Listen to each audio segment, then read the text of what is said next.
Dustin, let's kick things off here with the people in California, and will or will they not be sports betting with us anytime soon?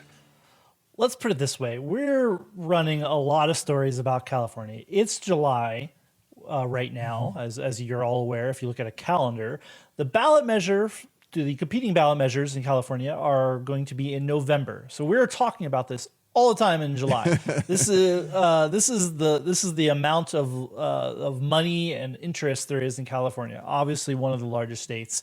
This is just basically the forerunner to what's going to be a really probably brutal run up for sports betting in California, in terms of a fight between sports betting operators that would like to have unfettered access to the market and tribes which have owned gambling there for a long time and want it under their terms.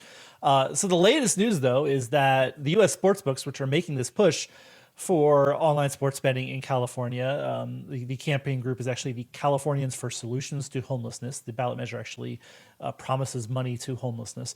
They actually announced that 3 tribes are now backing their measure, and they put out some. They're putting that out there as their campaign, like, hey, tribes are saying they don't want it, but hey, here are actually some tribes that do. Mm-hmm.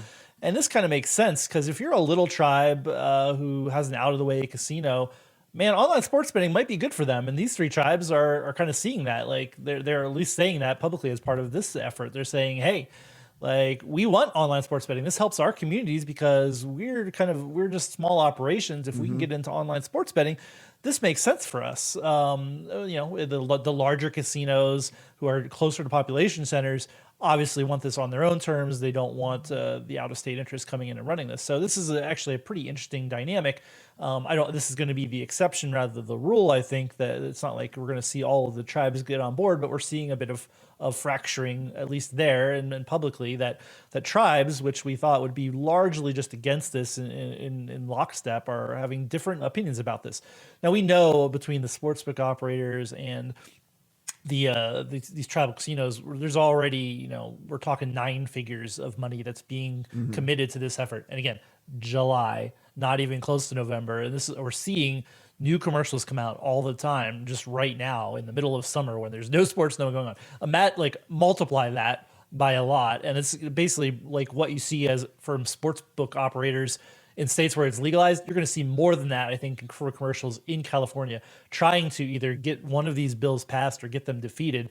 Or it's going to, this is going to be what Adam and the gang are going to be covering at Legal Sports Report pretty much ad nauseum through the end of the summer and fall, because this is the biggest topic in the legalization and in the industry, and one, dare I say, that the operators really need to get across the finish line if they're going to see growth in 2023, and obviously longer term they will, but 2023, California is their best path to a lot of growth.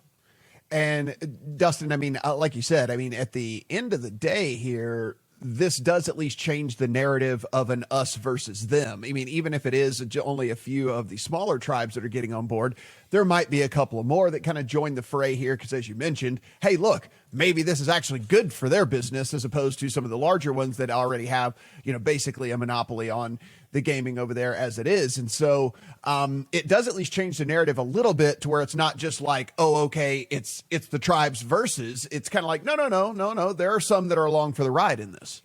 Yeah, if anything, it muddies the water, which the fact that this is not a clean yes or no, there's going to be 2 ballot measures. Some tribes swear, some don't. There's, how much the tribes would rather probably have the status quo than either of these pass. If they could say we get no sports betting bill, or we get, that's probably their ideal outcome.